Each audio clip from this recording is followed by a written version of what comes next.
Group 1 పరీక్షలపై అభ్యర్థులు దాఖలు చేసిన పిటిషన్పై కాసేపట్లో సుప్రీంకోర్టు విచారణ జరపనుంది. చీఫ్ జస్టిస్ డివై చంద్రచూడ్ ధర్మాసనం ఈ పిటిషన్ను విచారణ చేపట్టనుంది.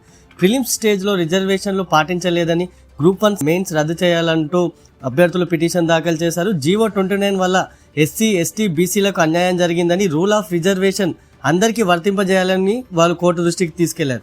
ఇక ఓపెన్ కేటగిరీలో మెరిట్ సాధించిన ఎస్సీ, ఎస్టీ, బీసీ అభ్యర్థులను రిజర్వేషన్ కేటగిరీలో వేశారని, దీంతో తక్కువ మెరిట్ ఉన్న ఎస్సీ, ఎస్టీ, బీసీ అభ్యర్థులకు రిజర్వేషన్స్ దక్కడం లేదంటూ వాళ్ళు పిటిషన్లో ప్రస్తావించారు. ఇది గత సుప్రీంకోర్టు తీర్పులకు వ్యతిరేకమని న్యాయస్థానం దృష్టికి తీసుకెళ్లారు.